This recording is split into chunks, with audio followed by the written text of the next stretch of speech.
সম্প্রতি আইপিএলের অন্যতম জনপ্রিয় ফ্র্যাঞ্চাইজি পাঞ্জাব কিংসের মালিক প্রীতি জিন্তার একটি ছবি সোশ্যাল মিডিয়ায় ছড়িয়ে পড়েছে।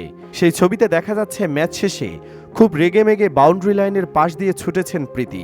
দেখে মনে হচ্ছে কাউকে মারতে যাচ্ছেন তিনি। তাই স্বাভাবিকভাবেই ছবিটি নিয়ে বেশ বিতর্ক তৈরি হয়েছে। অনেকেই জানতে চাচ্ছেন মূলত কি ঘটেছিল তখন। প্রথমত, সম্প্রতি ভাইরাল ছবিটি আজকের কিংবা গতকালের কোনো নতুন ছবি নয়। প্রীতি জিন্তার এই ছবিটি মূলত 2016 সালে আইপিএলের। সেবার মৌসুমটা মোটেও ভালো যাচ্ছিল না তৎকালীন কিংস 11 পাঞ্জাবের। আরসিবির বিপক্ষে একটি ম্যাচে 1 রানে ম্যাচ হারতে হয়েছিল প্রীতির দলকে, যা মোটেও মানতে পারেননি তিনি। তাই ম্যাচ শেষেই তাকে কোচের কাছে ছুটে যেতে দেখা গিয়েছিল। সেই ছুটে যাওয়াতে দোষের কিছু ছিল না, তবে দোষ ছিল প্রীতির অঙ্গভঙ্গিতে।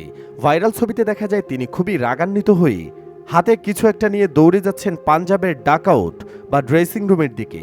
স্বাভাবিকভাবেই দেখে মনে হতে পারে প্রীতি তখন হাতে কিছু একটা নিয়ে কাউকে মারতে যাচ্ছিলেন। তখন এমনই সব খবর ছাপা হয়েছিল নানান পত্রিকায়, তুমুল বিতর্ক হয়েছিল সোশ্যাল মিডিয়ায়। এমনকি ম্যাচ শেষে মিডিয়া বক্সেও এ নিয়ে প্রশ্ন উঠেছিল। অনেকেই বলেছিলেন প্রীতি তখনকার পাঞ্জাবের হেড কোচ ও সাবেক ভারতীয় ক্রিকেটার সঞ্জয় ব্যাঙ্গারকে অকথ্য ভাষায় গালিগালাজ করেছেন। সেসব গালিগালাজ নাকি পত্রিকায় লেখার মতো ছিল না। তবে ম্যাচ শেষে এসব অভিযোগ অস্বীকার করেন প্রীতি জিন্তা। এমনকি ব্যাঙ্গারও এমন কিছু ঘটেনি বলে নিশ্চিত করেন। প্রীতি বলেছিলেন, আমি কখনোই আমার কোচ বা অন্য কারো প্রতি অপমানজনক কোনো শব্দ বলিনি। সঞ্জয় আর আমি দুজনেই এটার বিরোধিতা করছি। সবসময় সেলিব্রিটিদেরই টার্গেট করা হয়। বিপরীতে সঞ্জয় বাঙ্গার জানিয়েছেন, 1 রানে হারের পর নিয়ম মেনেই দলের মালিক পক্ষের সঙ্গে আলোচনায় বসেছিলাম, কিন্তু সংবাদ মাধ্যমে সেটাকে অন্য রূপে দেওয়া হয়েছে। তিনি আরও বলেছিলেন, এভাবে হারে আমরা সবাই খুব ভেঙে পড়েছিলাম, কিন্তু দল খুব ভালো ক্রিকেট খেলেছে আর আমার বিরুদ্ধে খারাপ মন্তব্য কেউ করেনি। আমরা টুর্নামেন্টে টিকে থাকার লড়াই চালিয়ে যাব। দুজনেই খারাপ আচরণের অভিযোগ অস্বীকার করলেও কথা কাটাকাটির কথা অস্বীকার করেননি।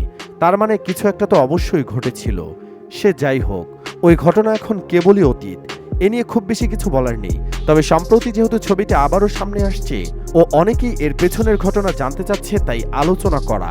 আশা করি ঘটনাটি নিয়ে সকলেই পরিষ্কার ধারণা পেয়েছেন। সুপ্রিয় দর্শক, প্রীতির এই কাণ্ড নিয়ে আপনি আগেই কি জানতেন নাকি আজই প্রথম জানলেন? কমেন্টে জানাতে ভুলবেন না আপনার অভিমত। আর ভিডিওটি ভালো লাগলে তো অবশ্যই লাইক ও শেয়ার করবেন। পরবর্তীতে আরও এমন ভিডিও পেতে আমাদের পেজটি ফলো করে রাখুন। ধন্যবাদ।